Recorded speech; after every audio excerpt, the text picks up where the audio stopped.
বিশ্বযুদ্ধের পরে এখনো পর্যন্ত আমেরিকার সাথে সরাসরি যুদ্ধে পৃথিবীর কোনো দেশ জড়ায়নি। সেই আমেরিকার বেইজে ইরান অ্যাটাক করে পুরো বিশ্বকে চোখ লাগিয়ে দিয়েছিল। ইতিহাসে প্রথমবার হয়েছে যে ইসরায়েল সিজফায়ার করার জন্য আমেরিকাকে কাকতি মিনতি করতে শুরু করে দিয়েছে। Welcome to my YouTube channel. 13 June ভারতীয় টাইম রাত 3টার সময় ইসরায়েল 50টি ওয়ারপ্লেন নিয়ে ইরানে এসে ঢুকে ইরানের নিউক্লিয়ার ফ্যাসিলিটিতে হামলা করতে শুরু করে, আইআরজিসির বেজে হামলা করতে শুরু করে। সে হামলার দ্বারা ইরানের অনেক বেশি ক্ষতি হয়ে যায়। ইরানের টপ সায়েন্টিস্ট ফায়াদিন, ইরানের আইআরজিসি কমান্ডার সুলেমানি ওদেরকে হত্যা করে। কিন্তু এর আগে অনেকবার হামলা করেছিল ইসরায়েল। প্রায় ১৫টি ওয়ারপ্লেন নিয়ে হামলা করতে এসেছিল ইরানে, কিন্তু ইরানের এত বড় ক্ষতি হয় নাই। কিন্তু এইবার এত ক্ষতি প্রথমবার ইরানের হলো। কিন্তু এই জন্যই হয়েছিল কারণ ইরান কোনো অ্যালার্টে ছিল না। ইরান আমেরিকার সাথে নিউক্লিয়ার ডিল নিয়ে নেগোশিয়েট করতেছিল এবং ইরান জানে যে আমেরিকার সাথে নিউক্লিয়ার আমি নেগোশিয়েট করি আর এই সময় কখনো ইসরায়েল আমার উপর হামলা করবে না। কিন্তু ইসরায়েল ওরা ধোঁকা দিয়ে আমেরিকাকে না জানিয়েই তারা হামলা করে ফেলে। তারপর আমেরিকা থেকে রিপোর্ট আসে যে আমেরিকা কোনো ইনভলভমেন্ট নাই এই হামলার জন্য। কিন্তু ইসরায়েল এটা ভাবে নাই যে ইরানের সাথে যুদ্ধে জড়িয়ে তার এত ক্ষতি হবে। ইরান যখন রিটেলিয়েট করতে শুরু করে তখন ইসরায়েলের জন্য ইরান বাড়ি পড়ে যায়। তারপর ইসরায়েল মনে করেছিল যে ইরানের আইআরজিসির টপ কমান্ডার আমরা হত্যা করে ফেলেছি, ইরান রিটেলিয়েট করতে একটু সময় লাগবে। কিন্তু ইরান 5 ঘন্টার মধ্যেই ইরান প্রথম 2 দিনে ইরান প্রায় 200টি ব্যালিস্টিক মিসাইল ইসরায়েলি, যে ইসরায়েলের দাবি ছিল পৃথিবীর কোনো মিসাইল ওদের কাছে 100% তারা ইন্টারসেপ্ট করতে পারে। তাদের কাছে আয়রন ডোম, এরো 1, এরো 2, এরো 3, আমেরিকার তার ডিফেন্স সিস্টেম এত কিছু আছে। তারা 100%, কেউ যদি 100টা মিসাইল মারে 100টার 100টা তারা উপরে এ ধ্বংস করে দেয়। কিন্তু যখন ইরান তার অ্যাডভান্স ধীরে ধীরে অ্যাডভান্স মিসাইল মারতে শুরু করে, ওদের এর ইন্টারসেপ্ট অ্যাকুরেসি 60%-এ চলে আসে। 100টা যখন ইরান মারে 5টায় 2টা 3টা পড়তো। তারপর ধীরে ধীরে ইরান যখন সিজিল সুপারসনিক মিসাইল ইউজ করে তখন ইসরায়েল ধীরে ধীরে ওরা কমজোর হতে পড়ে। তারা দেখে যে এখন আমরা নিজের জন্য ইরানকে ডিফেন্স করা অসম্ভব হয়ে পড়েছে। তখন কিন্তু ইরান পুরো অ্যালার্ট হয়ে গিয়েছিল। তখন ইসরায়েল প্রত্যেকদিন ইরানে এসে হামলা চালাতো ওদের ওয়ারপ্লেন নিয়ে, কিন্তু নিউক্লিয়ার ফ্যাসিলিটি কিছু করতে পারে নাই। তারপর যখন ইরানের ডিফেন্স সিস্টেম অ্যাক্টিভ করে দেওয়া হয়, S-400, S-300 ওদের বানাই যত ডিফেন্স সিস্টেম আসলে অন করে দেওয়া হয়, তখন কিন্তু ইরানের কোনো আর ক্ষতি হয় নাই। হয়েছে যেগুলো মানুষের সিভিলিয়ানের ঘর ছিল ওরা জেনেও কিছু ইন্টারসেপ্ট করতে পারে নাই এবং কিছু পড়েছে, কিন্তু বেশিরভাগ তারা যে যে জায়গায় ইম্পর্টেন্স আইআরজিসি বেজ ইম্পর্টেন্স জায়গাতে আর তখন ইসরায়েল একটাও নিয়ে হিট করতে পারে নাই ওদের মিসাইল। তারপর এই ওয়ারটা ধীরে ধীরে এভাবে এসকেলেট হতে থাকে। ইরান প্রত্যেকদিন প্রায় 15 থেকে 20টা মিসাইল ছুড়ে এবং ইসরায়েলও ওটা রিটেলিয়েট করে, এভাবে চলতে থাকে। চলতে চলতে ইসরায়েলের ইতিহাসে প্রথমবার এভাবে হয়েছে যে ইসরায়েল ওরা নিজেকে ডিফেন্স করতে পারতেছে না। তখন ইসরায়েল ধীরে ধীরে ভিকটিম কার্ড খেলতে শুরু করে ও আমেরিকাকে জয়েন করানোর খেলা শুরু করে। আপনারা সবাই জানেন যে আমেরিকা হয়তো সুপার পাওয়ার হতে পারে, আমেরিকা হয়তো ডেমোক্রেসি পুরো বিশ্বকে শেখায়, কিন্তু আমেরিকায় ইসরায়েলের কন্ট্রোলে এখনো পর্যন্ত আছে। আমেরিকার 65% বিজনেসম্যান, আমেরিকার যে কোনো সরকার আসুক না, এই বিজনেসম্যানে তাদেরকে ফান্ডিং করে আর এই বিজনেসম্যান জিউস থাকে আর পৃথিবীর সব জিউস চায় যে ইসরায়েল সুরক্ষিত থাকার জন্য। এই জন্য আমেরিকা ডোনাল্ড ট্রাম্পে ওনার সবসময় পোস্ট ছিল যে সবসময় পোস্ট করতেন আমেরিকা এই ওয়ারে, আমেরিকা ইরাক ওয়ারে আমেরিকার লস হয়েছে, পৃথিবীর সব ওয়ারে আমেরিকা গেছে, কি দরকার আমেরিকা ট্যাক্স পেয়ার মানুষের টাকা দিয়ে পুরো বিশ্বের মধ্যে আমেরিকা কেন ওয়ার করতেছে। এভাবে ডোনাল্ড ট্রাম্প এটার উপরে ইলেকশন করে এসেছে যে পুরো পৃথিবী থেকে আমরা বেজ উঠিয়ে আনবো, আমেরিকার টাকা পুরো পৃথিবী থেকে যাবে, আমাদের টাকা দিয়ে নেটো সবচেয়ে আমরা বেশি ফান্ডিং করে এবং ইউরোপিয়ান সবে সুরক্ষিত থাকে। আমেরিকা আর টাকা শুধু আমেরিকার মানুষের জন্য। এই কথার উপরই ইলেকশনে জিতে আসেন ডোনাল্ড ট্রাম্প। কিন্তু সেই ডোনাল্ড ট্রাম্পও যখন ইসরায়েল ভিকটিম কার্ড খেলতে শুরু করে, ডোনাল্ড ট্রাম্পও থাকতে পারেন নাই। 21 June Donald Trump B2 bomber দিয়ে এসে প্রায় 37 ঘন্টা, B2 ব্লাস্টার যেটা বোম, 37 ঘন্টা এই B2 তারার বোম্বার, এই ওয়ারপ্লেন ওটা নিয়ে এসে ইরানে হামলা করতে শুরু করে এবং ইরানের 3টা নিউক্লিয়ার ফ্যাসিলিটিতে তারা হামলা করে।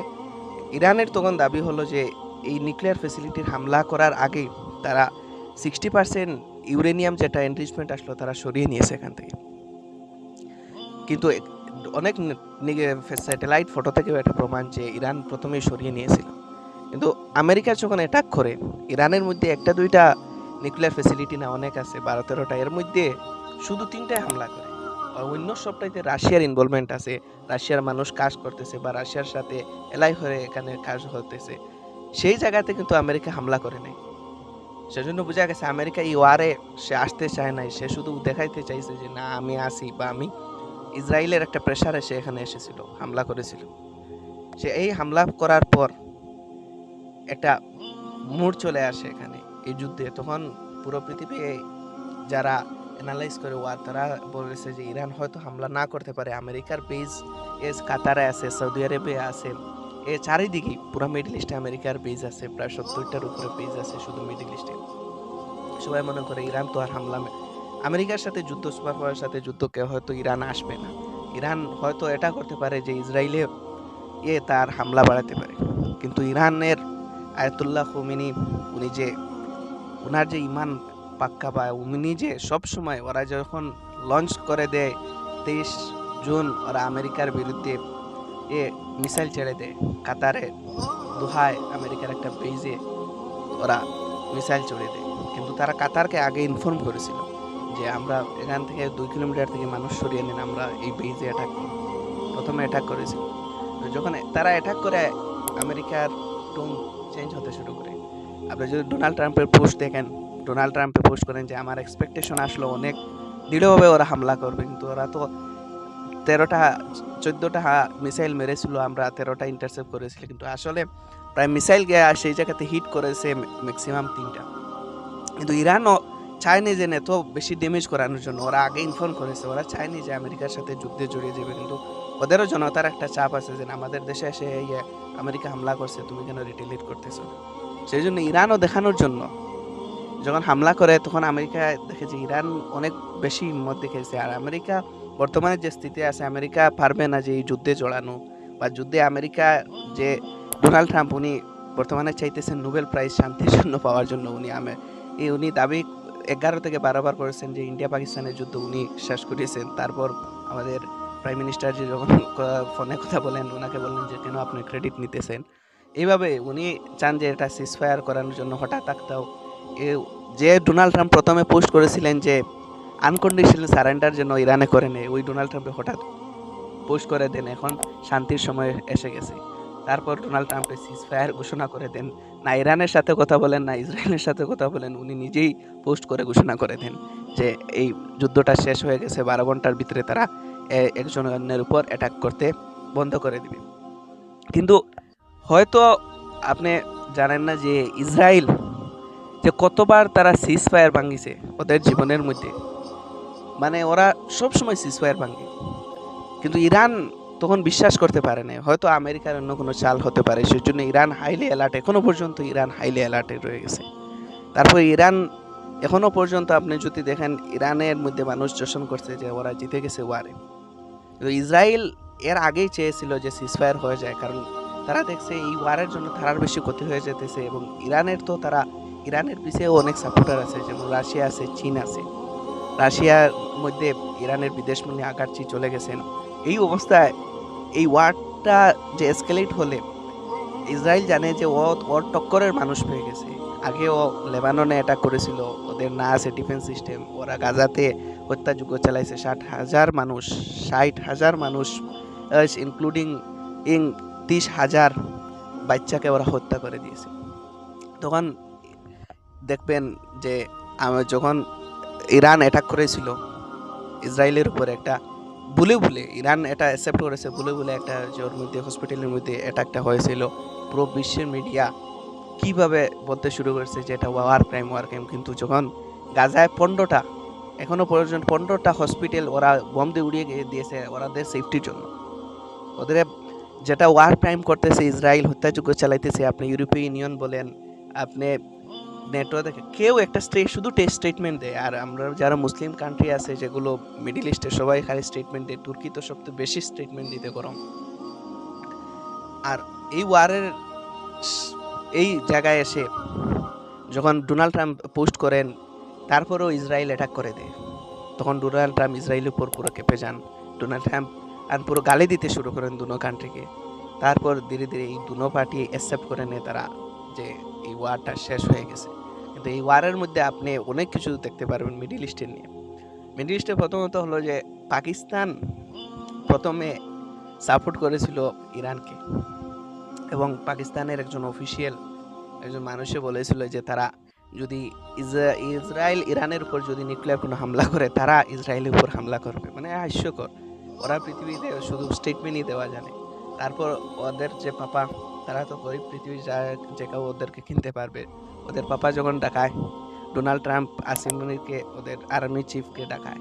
পৃথিবীর কোনো আর্মি চিফকে একটা দেশের প্রেসিডেন্ট ডাকাইতেছে, বুঝতেছেন? মানে কিছু না কিছু এখানে লাফড়া আছে। ডাকানির পর অত বলে দেয় যে ইরানের ইনভলভমেন্ট আর তুমি হইও না।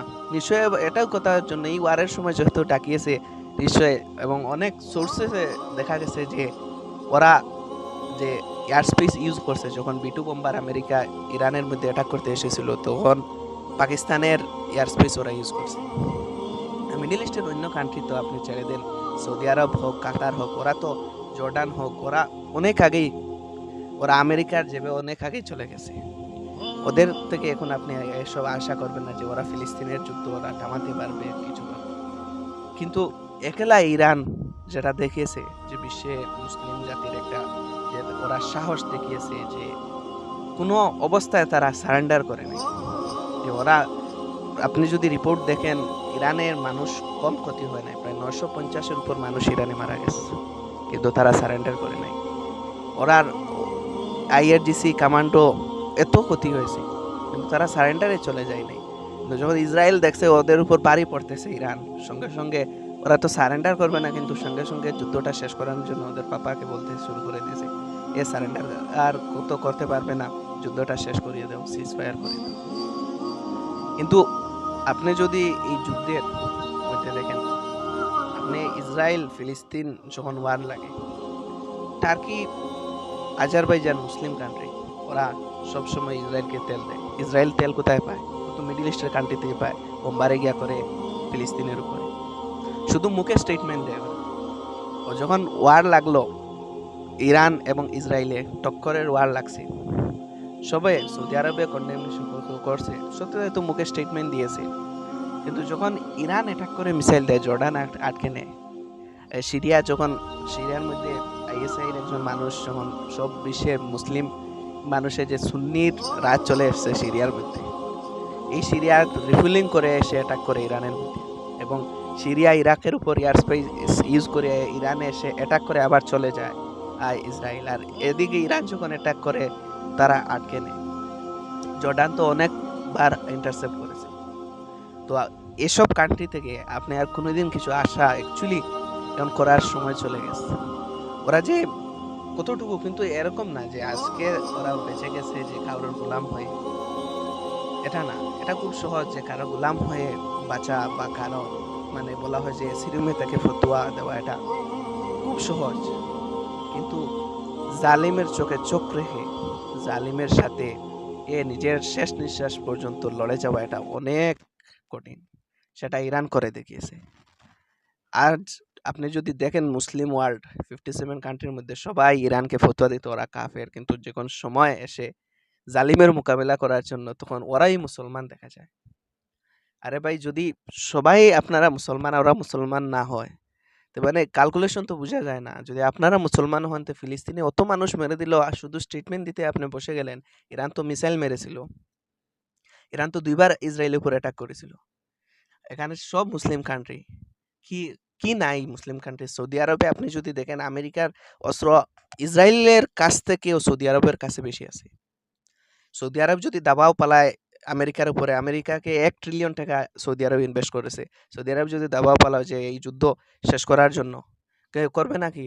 কেন করবে না? যখন আমেরিকা দাবাও পালালে অবশ্যই ফিলিস্তিনকে আজাদ করে দিয়ে শেষ করে দেবে। কিন্তু এই মানুষগুলো যায়, যে মানুষ আছে এদের লক্ষ্যটা এটা হয়ে গেছে যেখানে গ্রেট ইসরায়েল বানাবে তারা। আজকে সিরিয়াকে ধ্বংস করে দিয়েছে, ওদের পাপেট একটা বসিয়ে নিয়েছে। ইরাককে তো অনেক আগে শেষ করেছে, লিবিয়াকে শেষ করেছে।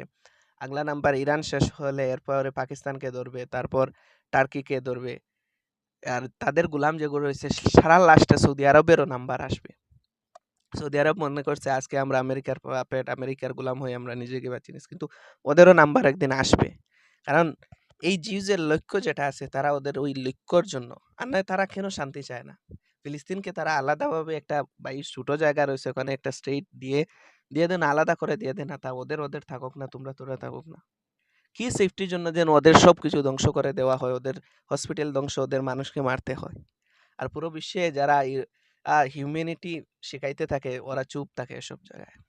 ইউরোপীয় ইউনিয়ন দেন, আপনি পুরো ইউরোপিয়ান কান্ট্রি দেখেন, ওদের যদি হিপোক্রিসি দেখেন, যখন ইসরায়েলের মধ্যে একটা মানুষ মারা যায় পুরো ইউরোপিয়ান সব মিডিয়া চিল্লাতে থাকে। আর যখন ফিলিস্তিনে এত মানুষ মারা গেল এখনো পর্যন্ত, যখন বাচ্চা আহ, ওরা এইডস নিতে যায় বাচ্চাকে গুল্লি করে মেরে ফেলা হয়, এরকম হতেছে। কিন্তু কোনো আপনি এ লাস্ট পর্যন্ত আপনি যদি দেখেন রাষ্ট্রসংঘের অফিসিয়াল যারা মানুষ ওখানে কাজ করতে এসেছিল 146 জন অফিসিয়াল মানুষকে ওরা হত্যা করেছে ইসরায়েল। এখন প্রথমবার এরকম হয়েছে যে ইউএনওর মেম্বারকে হত্যা করা হয়েছে কোনো যুদ্ধের মধ্যে। যখন ইসরায়েলের মধ্যে অ্যাটাক হয়, ইসরায়েলের আপনি যদি হ্যান্ডেল দেখেন ওদের আইডিএফ এর হ্যান্ডেলের মধ্যে দেখবেন যে তারা সবসময় খালি where is attention of YONO এরকম ওরা পোস্ট করতেছে। আরে ভাই, যাদেরকে তুমি উপরে পাঠিয়ে দিয়েছো ওদেরকে এখন তুমি কি ডাকতেছো? আর তোমার এখানে অ্যাটাক মিসাইল পড়ার জন্য তুমি তো প্রথমে অ্যাটাক করতে গেলে ইরানে। ইরান তোমার এ ওরা নিজে কি এসেছে অ্যাটাক করার জন্য? তুমি নিজেই গিয়েছো। যাই হোক, এই ওয়ার এখানেই শেষ হয়ে গেছে, কিন্তু এই ওয়ারের কনসিকুয়েন্স একটাই বার হয়েছে যে মুসলিম বিশ্বে কেউ মুসলমান ভাবুক কেউ না ভাবুক ওর ব্যাপার, ওর পার্সপেক্টিভ, কিন্তু মুসলিম বিশ্বে আজ যদি জালিমের চোখে চোখ রেখে কেউ দাঁড়াতে পারে তো ইরান এটা প্রমাণ হয়ে গেছে, আর কিছু না। আসে।